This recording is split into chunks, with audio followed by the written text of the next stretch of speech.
A matriz extracelular consiste em uma rede complexa de proteínas e cadeias de polissacarídeos secretados pelas células. Sua disponibilidade é variada em diferentes tipos de tecido. Nos tecidos conjuntivos, tais como ossos ou tendões, por exemplo, a matriz extracelular é abundante e as células se encontram esparsamente distribuídas. No slide, podemos observar as várias camadas da matriz extracelular em relação ao epitélio, endotélio e tecido conectivo. Aparecem aí as células epiteliais, a membrana basal, os vasos capilares do epitélio, o tecido conectivo com a matriz intersticial e os fibroblastos. Ainda da matriz extracelular, nós encontramos os proteoglicanos, que são proteínas que contêm glicosaminoglicanos ligados de forma covalente. Também encontramos a laminina, que é uma área especializada da matriz extracurricular, que circunda as células epiteliais e algumas outras células, como as musculares, por exemplo. A matriz extracelular também é um envoltório das células, tecido conectivo, com funções de proteção e elasticidade para diferentes órgãos, como vasos sanguíneos, pulmões e pele, por exemplo. É formada por três principais classes de biomoléculas, proteínas estruturais, que são colágeno, elastina e fibrilina. O colágeno é o principal componente da maioria dos tecidos conectivos e está presente, por exemplo, nos ossos, tendões e pele. Mutações nos genes do colágeno podem causar diversas doenças, como a síndrome de Ehlers-Danlos e também osteoartrite, por exemplo. A elastina é a proteína do tecido conectivo que é responsável pelas propriedades de extensão e retração nesses tecidos. A fibrilina são grandes glicoproteínas que formam a estrutura das microfibrilas, que são arcabouço para a deposição de elastina na matriz extracelular.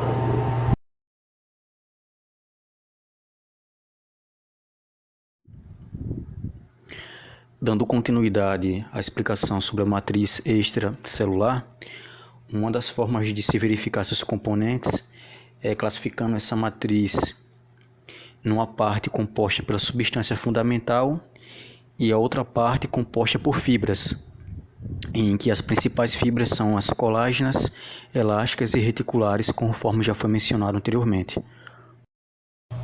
A substância fundamental é um componente mais fluido e essa fluidez se dá devido à presença da água, das proteínas e dos carboidratos, que conferem todos eles, dão esse aspecto de um gel hidratado à substância fundamental da matriz extracelular. Dentre os carboidratos podemos citar, conforme já mencionado, os glicosaminoglicanos, formado por repetições de disacarídeos, e como exemplo desses glicosaminoglicanos temos o ácido hialurônico, o sulfato de condritina e o sulfato de queratana. Um outro componente que também já foi mencionado são os proteoglicanos, em que as proteínas ocupam posição central, já que é formado por proteínas e glicosaminoglicanos, e em suas laterais estão esses carboidratos. E para finalizar, tem as glicoproteínas adesivas, que são responsáveis por fazer a conexão entre a matriz extracelular e células ou entre as células em si. Por exemplo, temos as fibronectinas, que são glicoproteínas da matriz extracelular e constituídas por duas subunidades idênticas, unidas pelas ligações de sulfeto, e essas estão próximas a regiões carboxiterminais, conforme mostra na imagem. Tem também as lamininas, que já foi apresentado anteriormente, elas são compostas por três cadeias polipeptídicas, conforme mostra na imagem, e as integrinas, que são heterodímeros com cadeias alfa e beta polipeptídicas, também mencionado aqui, mostrado na imagem. Já a parte fibrosa da matriz extracelular, ela é composta por proteínas essas que vão formar os diferentes tipos de fibras. Aí dentre elas temos as fibras colágenas, que são formadas pelo colágeno tipo 1, Elas são fibras mais espessas e têm a função de proporcionar resistência ao tecido, resistência a essa a atritos, bem como também resistência ao esticamento. Outro tipo de fibra são as fibras elásticas. Elas são fibras mais finas, são ramificadas e constituídas pela proteína elastina. A função dessas fibras elásticas já é de conferir elasticidade no tecido e elas são encontradas, por exemplo, na derme. Por fim, temos as fibras reticulares, que elas são formadas pelo colágeno tipo 3. Elas são finas também são ramificadas e são utilizadas para promover a conexão entre estruturas. Por exemplo, o ponto de contato entre a epiderme e a derme. Essa conexão ela é feita através das fibras reticulares. A matriz celular, devido à sua diversidade, ela pode exercer diversas funções, como por exemplo, suporte, separação de tecidos, regulação das comunicações e desempenho das células, assim como o crescimento e cicatrização dos tecidos. Além disso, ela pode agir como um estoque de fatores de crescimento que podem ser disponibilizados pela ação de proteases que são ativadas de acordo com as condições fisiológicas. Também a sua rigidez e elasticidade vão influenciar na diferenciação e na migração celular nas expressões de genes. Os tipos de matrizes celulares vão variar de acordo com o tecido que vai estar presente. Por exemplo, no tecido conjuntivo vai ser distribuído normalmente no tecido conjuntivo frouxo das mucosas, onde a matriz extracelular vai ser um arcabouço de moléculas que vai se situar no meio externo da célula. No caso do tecido conjuntivo, vai ser composto por proteínas, carboidratos e moléculas que são produzidas pelas células secretadas para o meio extracelular. Já no tecido epitelial, vai ser caracterizada por células unidas e com pouca matriz extracelular entre elas. Já no tecido ósseo, a porção orgânica da matriz extracelular é constituída principalmente por fibras colágenas, as quais apresentam em sua constituição colágeno tipo 1, proteoglicanos e glicoproteínas. No que se relaciona ao tecido cartilaginoso, a matriz extracelular é composta por fibrilas colágenas, colágena do tipo 1, 2, fibras elásticas ou colágenas, que no caso é o colágeno do tipo 1, e também de agregados de proteoglicanos, que no caso vão ser proteínas mais glicosaminoglicanos. E também vai ter a presença de glicoproteínas de adesão.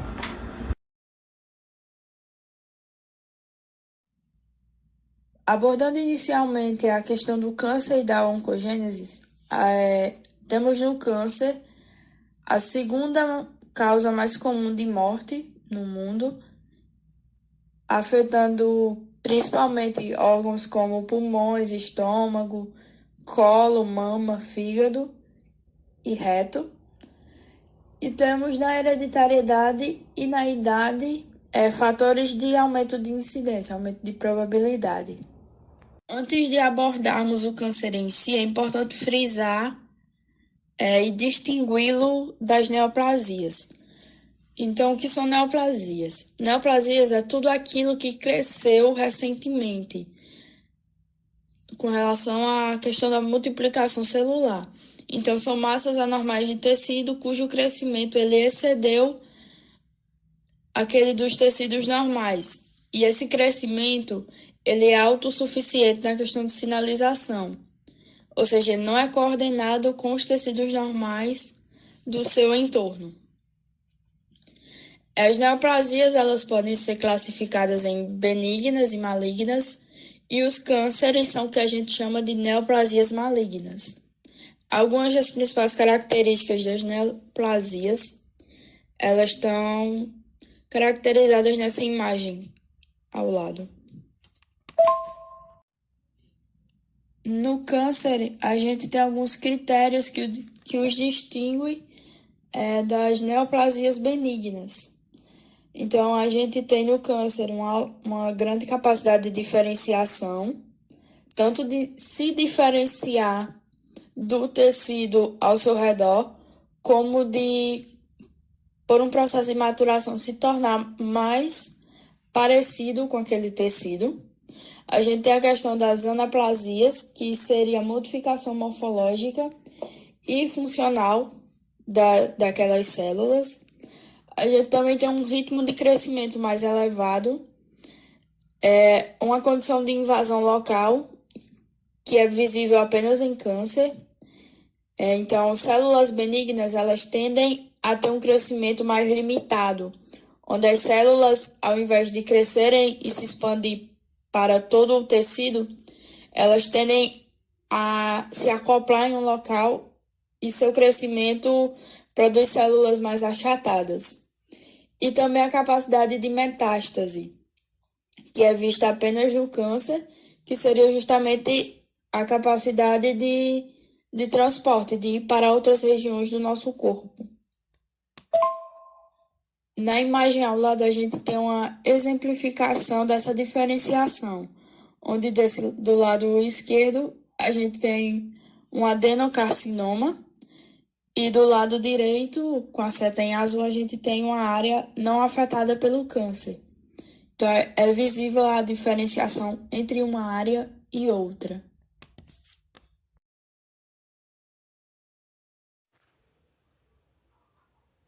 Olá, pessoal! Vocês conhecem quais genes que controlam o crescimento celular? Bom, atualmente conhecemos 2 genes que atuam nesse controle do ciclo celular. São os proto-oncogenes e os genes supressores tumorais. Antes de defini-los, gostaria que vocês pensassem nas nossas células como seres independentes em nosso organismo, né? Na verdade, eles não são totalmente independentes, mas vamos imaginar. Vamos imaginar também que eles têm uma progressão de vida normal, onde eles nascem, crescem, se reproduzem e morrem. Aquela velha história do fundamental, né? Bom, e para isso, para que essa progressão de vida da célula ocorra naturalmente, temos alguns protagonistas, que são justamente esses genes. Os proto-oncogenes, eles atuam de forma positiva sobre esse ciclo celular, ou seja, permite com que elas se reproduzam de uma forma natural.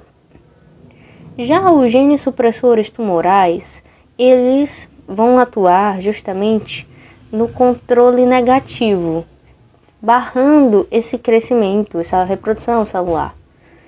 Eles podem induzir, a apoptose, como conhecemos o gene P53, o qual ele atua na apoptose, ou seja, ele faz parte desse controle negativo do ciclo celular, que é muito importante.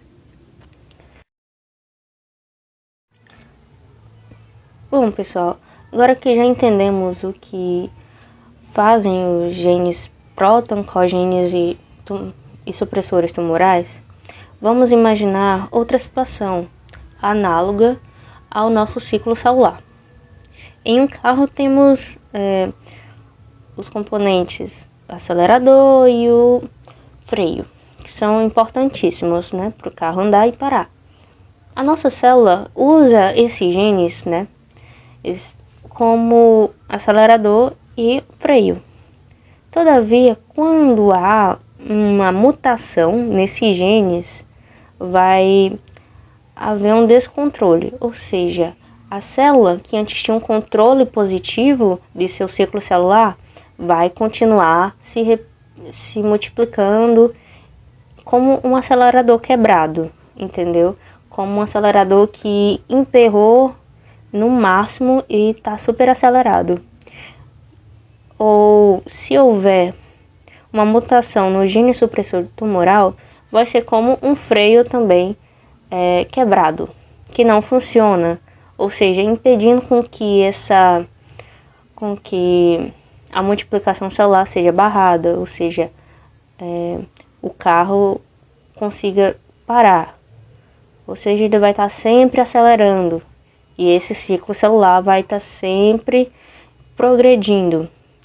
E essa mutação, por exemplo, nos genes proto-oncogenes, vai gerar o gene conhecido como oncogene, que é justamente o responsável por esse crescimento acelerado das células. E sua progressão vai resultar no câncer, assim como vai acontecer com a mutação no gene supressor tumoral.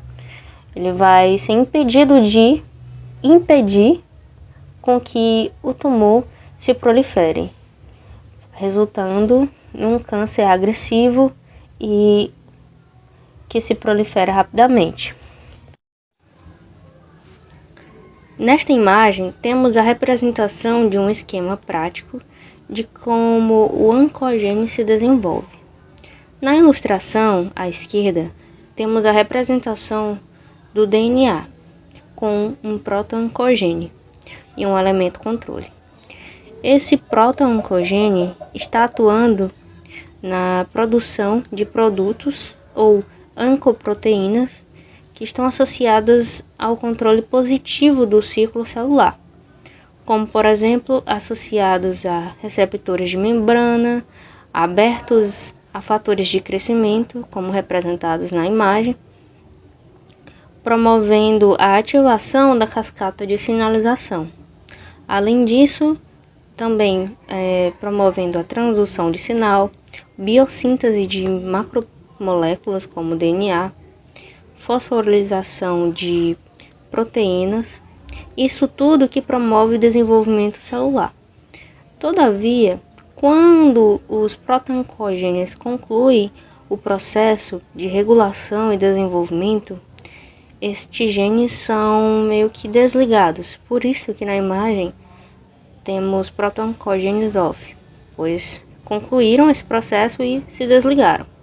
Todavia, se houver uma mutação por fatores como radiação ultravioleta, pode promover o religamento desse gene, o deixando hiperativo, resultando na formação do oncogene, o qual, por meio dessa mutação, irá mutar toda a regulação celular, incluindo os processos de sinalização, os quais ocorreram sem utilizar fatores de crescimento, como antes era utilizado, para ocorrer a sinalização. Ou seja, por meio dessa mutação, as células se multiplicarão, não usando mais a função da sinalização, né? A função dos fatores de crescimento, promovendo assim uma excessiva divisão das células, que serão desdiferenciadas, como aqui representada em lilás na imagem.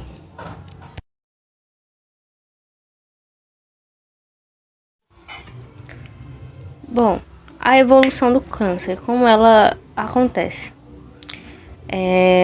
O câncer ele inicia quando uma única célula sofre uma mutação, que faz com que ela se divida em uma velocidade anormalmente rápida, por todos aqueles motivos que eu mencionei anteriormente, da mutação do proto-oncogene, do oncogene, da não utilização mais dos fatores de crescimento. Assim a célula vai se proliferar, dando origem a um clone de células, cada uma das quais leva a mesma mutação.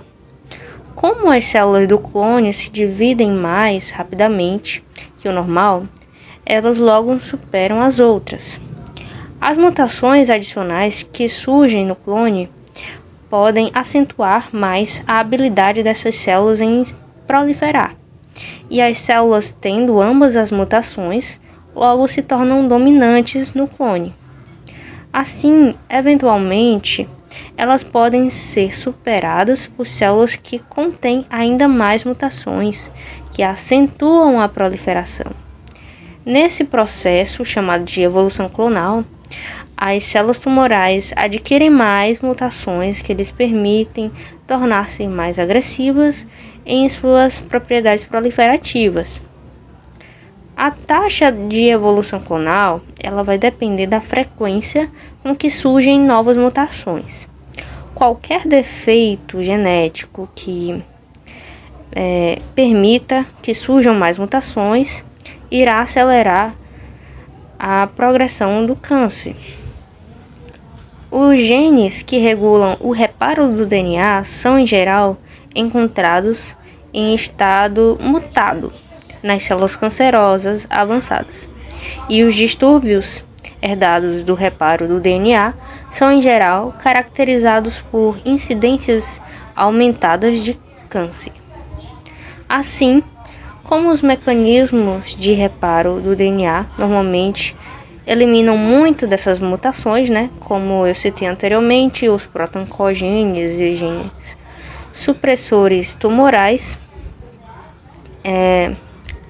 antes eles eliminavam muitas dessas mutações, só que sem elas, sem o reparo do DNA, as mutações mais provavelmente persistem em todos os genes, incluindo os que regulam a divisão. Isso promove o espalhamento do câncer, ou seja, das células desdiferenciadas no organismo, que vai progredindo e posteriormente sofrendo metástase, se espalhando para outros tecidos, desenvolvendo câncer maligno.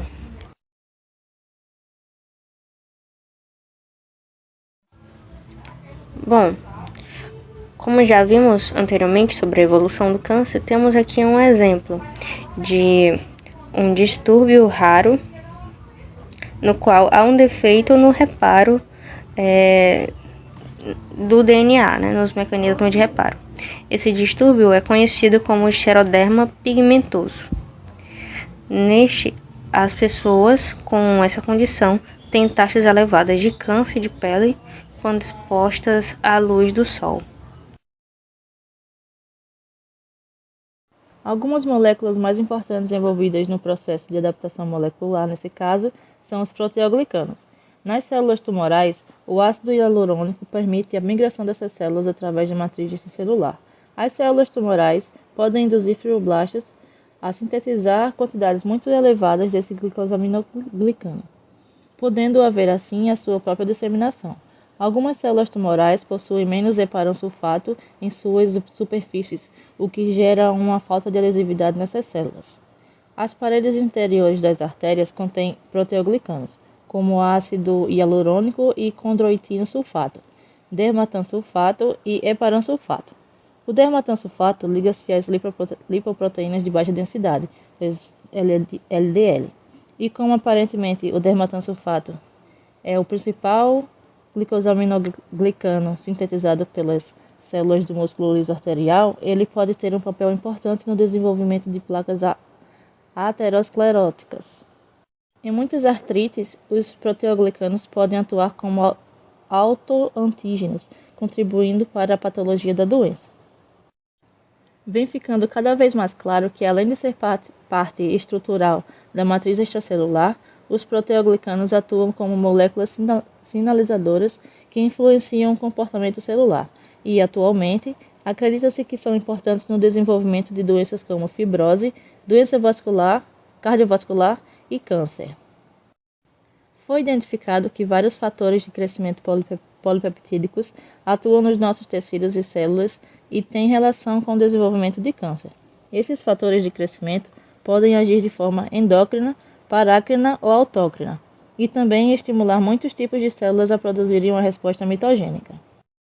Temos também os fatores inibidores do crescimento, que exercem efeitos inibidores sobre o crescimento de determinadas células. A exposição crônica aumentadas quantidades de um determinado fator de crescimento ou quantidades diminuídas pode alterar o equilíbrio do crescimento celular. A tabela abaixo mostra alguns fatores de crescimento polipeptídicos. O fator de crescimento epidérmico estimula o crescimento de numerosas células epidérmicas e epiteliais. O fator da eritropoietina regula o desenvolvimento das células eritropoéticas no estágio inicial. Os fatores de crescimento dos fibroblastos promovem a proliferação de muitas células diferentes. As interleucinas exercem uma variedade de efeitos sobre as células do sistema imune. O fator de crescimento neuronal tem efeito trófico sobre determinados neurônios. O fator de crescimento derivado das plaquetas estimula o crescimento das células mesenquimais e gliais. O fator de transformação do crescimento alfa é semelhante ao EGF, que é o fator de crescimento epidérmico. E o fator de transformação do crescimento beta exerce efeitos estimuladores e inibidores sobre determinadas células.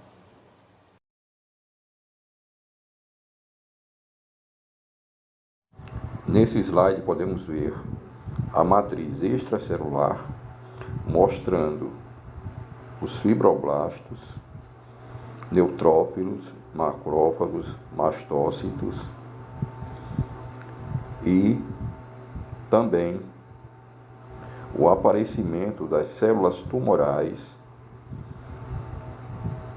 passando pela matriz extracelular. Posteriormente, as células cancerosas penetram na corrente sanguínea para ver o deslocamento até outros locais e aí ocorrer a metástase. Vemos no slide como se desenvolve a metástase. Inicialmente ocorre o destacamento das células tumorais do tumor primário. Em seguida, ocorre o acesso dessas células à circulação sanguínea ou linfática, o denominado intravasamento. Há, então, uma parada dessas células no leito capilar. Após isso, ocorre a fase de extravasamento e migração das células cancerosas através da matriz extracelular MEC adjacente para o local de estabelecimento. Finalmente, sobrevindo as células cancerosas ao sistema imune do hospedeiro, ocorre a fase de crescimento com suprimento sanguíneo adequado. Com relação à matriz extracelular e câncer, as proteinases desempenham um importante papel no aparecimento dos tumores cancerosos. As proteinases se encontram no interior da matriz extracelular e são exemplos a serina, a cisteína, o aspartato e o metalo. As metaloproteinases são as principais no câncer. São enzimas dependentes de metais, principalmente do zinco.